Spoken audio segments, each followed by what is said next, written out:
Today we're going to be looking at speculation. Speculation and speculators are often considered to be morally dubious. Speculation is associated with gambling, and gambling is morally dubious. When a speculator gets rich, people wonder, what has this person really done for the social good?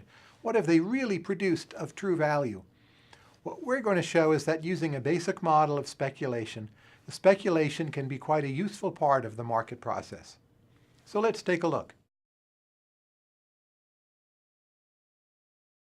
Speculation is actually very similar to an example we've already talked about.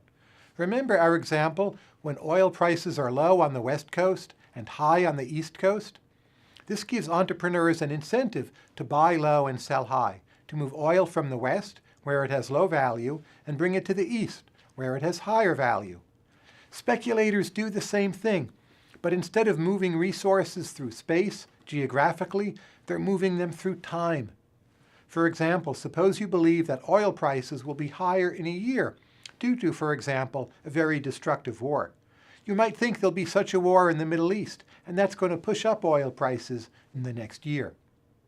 You can make a profit by buying oil now when the price is low, storing that oil, and then selling it next year when the price is high. Buy low, sell high. That's speculation, the attempt to profit from future price changes. Is this a bad thing? What we're going to show is that speculation tends to smooth prices over time and to increase welfare. Why does it increase welfare?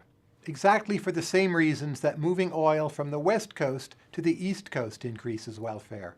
You're taking oil from where it has low value and moving it through time to where it has higher value. You're increasing value and increasing welfare. Let's take a look at that with our model. Here's two markets. Today's market and the future market for oil. Let's look at what happens without speculation. Here's our demand, here's our supply. I've just drawn a vertical supply curve for simplicity. So production today is high, that means today's price is low. If there's a destructive war in the Middle East, then production in the future will be lower and price in the future will be higher. That's what happens without speculation. Now let's consider what happens with speculation. Remember, we begin with a situation where the price today is low and speculators expect that the price tomorrow, because of this war, will be high. What do speculators want to do? They want to buy low and sell high. They want to buy today and sell in the future. If speculators buy today, they're going to take some of the current production, take that production and put it into storage. They'll take it off the market and store it. The supply curve to the market is this supply curve. This then gives us consumption, which is equal to production minus what the suppliers put into storage. Notice that with speculation, the price today goes up because the speculators have taken some of that supply off the market. What happens in the future?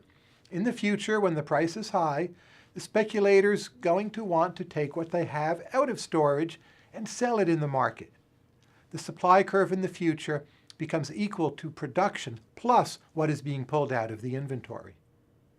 Production is low in the future because of disruption due to, let's say again, this destructive war, but consumption will be higher than production in the future because suppliers are taking some of their inventory out and selling it into the market. Notice that in the future, the speculators are pushing the price down. What about welfare? This is slightly tricky, but if we just follow our rules, let's look at consumer surplus, which is what is going to matter here with a vertical supply curve. It's simpler that way. Well, consumer surplus, what's going to happen? There's a loss in value today when speculators take oil off the market. That oil is not consumed, those units are not consumed, and because they're not consumed, there's a resulting loss in value. However, notice what the speculators are doing. In the next period, there's a gain in value. The consumption would have been here, but because of the speculation, because the good comes out of inventory, consumption is now higher. The value of that consumption is equal to this green area. Since the green area is bigger than the red area, speculation increases welfare. It also stabilizes the price over time. The price today goes up, but the price in the future goes down. We get a more stable price. Again, what's the basic point here? What's the basic idea? It's that what speculators do is they take resources from where they have lower value and they move them through time to where they have higher value. That's a very useful thing to have happen. That increases welfare. It makes the speculators money, but because of the invisible hand, in the right circumstances, the incentives lead the speculators to do the right thing, thereby increasing value for society as a whole. Here's one more important point. In order to speculate in a market like the market for oil, you don't actually have to have a storage tank where you're going to store your oil. You can do it another way. That's through the futures market. Futures are contracts to buy or sell specified quantities of a commodity or a financial instrument at a specified time in the future, at a price that is agreed upon today. So how would this work?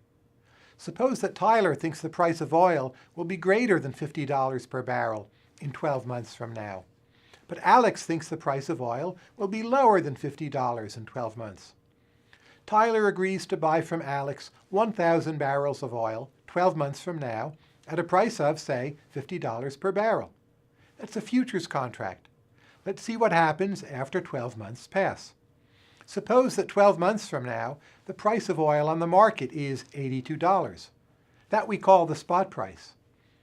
That means Tyler was right. The price of oil went up, and by a lot. So what do they do then? Tyler has two options. He can accept the oil from Alex, pay $50,000 to Alex, and then turn around and sell the oil for $82,000, netting Tyler $32,000. But Alex doesn't have any oil. Tyler also doesn't really want to take delivery of the oil and then turn around and have to sell all that oil. That can be a big pain. Instead, Tyler and Alex come to an agreement, perhaps through a clearinghouse. Alex gives $32,000 to Tyler, and they close the contract out in cash. Notice that either way, Tyler nets $32,000 and Alex is out $32,000. The second method is usually more convenient. Neither Tyler nor Alex actually have to deal in the oil. They only have to deal in the cash value of the futures contract. In fact, futures contracts are usually settled in cash rather than through physical delivery. What this means is that through the futures market, anybody can speculate in oil. Now, we're not suggesting you actually do this. It's one way to lose a lot of money very quickly.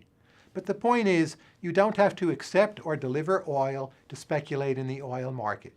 That's a good thing because there are many people who may know lots of things about conditions in the Middle East or about the oil market who don't themselves have the facilities to store or deliver oil. The better speculators can predict the future, the more money they can make. When they make their predictions, they change the prices in futures markets. Prices in futures markets often have information built into them which tells you something about the future. Think, for example, about the Florida orange juice crop. What determines whether the crop is really going to be a bumper crop, in which case the price of orange juice will be low, or whether the crop is going to be a small crop, in which case the price will be high? Very often it's the weather that matters. This led one economist, Richard Roll, to look at the weather forecasts of the National Weather Service and to see whether orange juice future prices could help to predict Florida weather. What he found, in fact, is that they can. There was additional information in the orange juice futures prices that allowed for improvements in the weather forecasts from the National Weather Service. Lots of information is embedded in market prices. Let's end where we began, with the image problem speculators have.